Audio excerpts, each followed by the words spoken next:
Hi and welcome to Phase 5 in how to fit an E3D V6 hot end to your Davinci 1.0 3D printer. I've got to say from now, this is going to be a bit of an epic because in this phase we're going to modify the carriage, and we're going to fit the E3D V6 hot end to it. So I was going to break that down into two phases, but it's not going to be. It's going to be one go because I don't want you to be left with a printer carriage that's been modified and then wondering what to do next. So we're going to just completely blast through this. We're going to modify the carriage and we're going to fit the E3D V6 hot end to it. Okay? You'll need pretty much everything we've talked about so far for parts and tools. You know, just have everything handy because we're going to get straight onto it. So let's switch to the other footage and let's get started.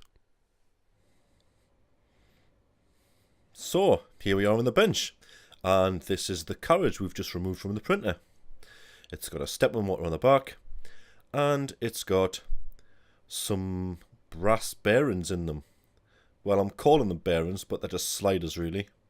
And then on the front, if we open that clip, we've got this wheel that spins freely, and that one's attached to the step motor, and that makes up the extruder. In a later date, I may do a Bowden setup or a Bowden setup to get rid of the weight because it does weigh a lot. But in the meantime, let's crack on here. We need to take this apart. There are 4 screws and 1 spring. So let's take the screws out. They are T10 Torx. You obviously don't want to watch that. So there we go. Now I'm going to use a flat blade to ping this spring off. Be careful that it doesn't go flying everywhere. I've got the other end held, or you can stretch it off and just take it. There we go, and then the arm comes off. And we should be able to get, there's that spring, we should now be able to get that last screw out. Now, we'll need all these bits, so please don't lose them. And that's the screw out. There we go. Nice and easy. I'm going to collect all these parts, just in case we need the washers or something. And we take off the spacer plate. There it is. And the stepper motor comes out. And that's it there. So, this is our empty carriage. And what we need to do, as you can see, that part there is missing. And it's got these 3 extra holes in. So, the easiest way to do this is to remove this metal part with the clip on, and that leaves us with the plastic part. So then we take our drill guide that we printed out and we can line it up and put a couple of screws in just to hold it in place. There we go, so they'll hold it in place. So that's the drill guide, and what you want to do now is take a 3.5mm drill and drill through those holes. Now you need to go pretty slow because if you go too fast, the plastic on the carriage, because it's not the best quality, we'll just remove that. What it'll do is it'll crack the plastic at the back if you go too fast with the drill, and you don't want that to happen. We also, if I put that back on, need to mark around this half moon shape.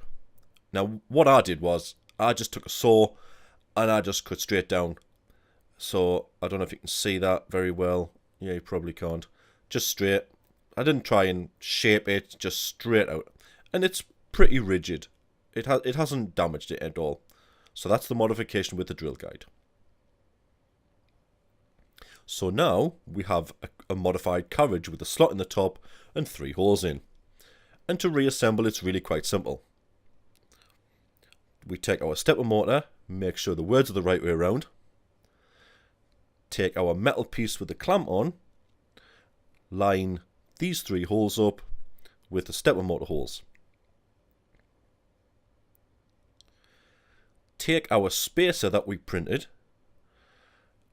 and put the 2 holes to the right and the bump facing down and engage over that peg.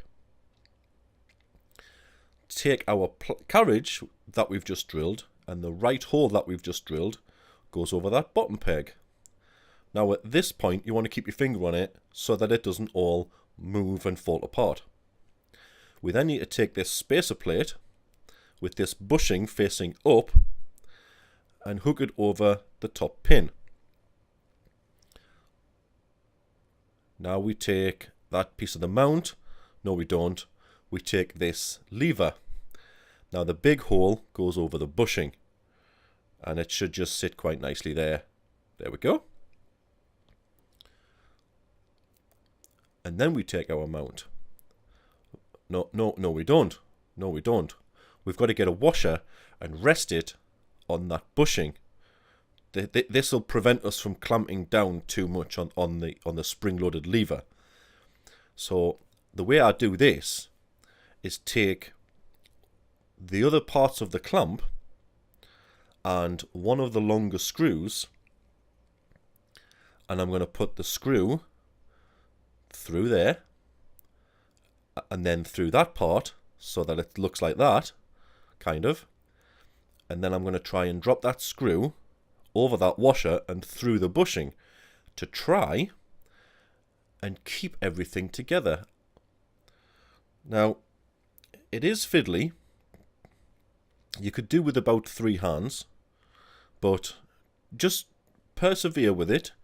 You will get there. I mean, it does all come good, and you know, we're going to have some pretty good results out of this. So if we just persevere with it, but definitely using that one long screw through the bushing, through the washer, it kind of helps. But if it all pings off and goes where it wants to, don't worry. We'll just get it all sorted. We'll just tighten that screw a little, and that should now allow us to put the short screws in. And we just put them back in the top, both holes, and they should interface and screw into the stepper motor. There we go. So we make sure that lever moves, and now we undo that long screw that we put in because we don't need to keep it there, but be careful not to dislodge that washer. Just be gentle with it. When we take the hot end, I have reorientated the fan so that it's in line with the heater cartridge clamp screw, and I've reorientated the wire to the top. Now the fan needs to point this side, so it needs to go away from the camera, and it does fit in. It's a little bit fiddly. You might have to kind of like jiggle it a little or just give it a shake, but it does fit in. We want to make sure the Bowden tube bit is in place. Then we take this top piece of clamp, slide it between the wires and the hot end, and we can put both of our long screws in. Now we'll just put this one in and give it a tighten, and then we'll put the other one in, and we can just tighten it down. And right, what we've got now is there's a slight misalignment with the stepper motor holes.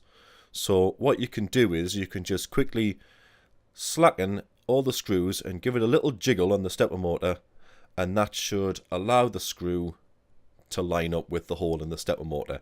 And then we just quickly screw them all in, and that should do.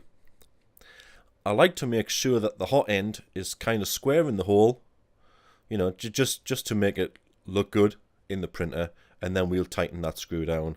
And we tighten that screw down just to give it its final good tighten, make sure the fan's not obstructed or anything, and that should be all of the screws tight. Now we need to check this lever, because if we tighten the screws too much, it makes it too tight and it won't grip the filament and drive it down. So this screw here, if we just slacken it off a little bit, it'll allow that washer that we put in to move, and it'll allow the lever to work. We'll give it one final check, make sure it's all in there, make sure it's all tight, and that's pretty much it. Apart from one final thing is to put the spring back on. Now the spring is just simply goes in this hole. Yeah, that hole there. We just loop it through, and then will it go in that hole? Yeah, them pliers are too big. No? Yes? Ah, there we go. Almost there. No. Oh, use different pliers. Yeah, you might want to use tweezers or something for that. Ah, there, he's done it, look. Brilliant. So that's one end. And I'm going to use the Allen key. You can use something else to stretch it and then just ping it over the pin. It's pretty simple. And there you go, and just give it a check to make sure that the spring does pull back on the lever. And that's it. We've successfully rebuilt the carriage with the E3D V6 hot end. How awesome does that look? And you can undo it and put the original extruder back in, not a problem. So there you go. How cool is that? We now have a Davinci 1.0 3D printed carriage with an E3D V6 hot end fitted to it. All we need to do now is reassemble and wire it up. So in the next phase, we're going to cover how to reassemble. It shouldn't take too long. It should be pretty straightforward. So stay tuned for that. Please like, subscribe and comment. I've been Steve. Thanks for listening.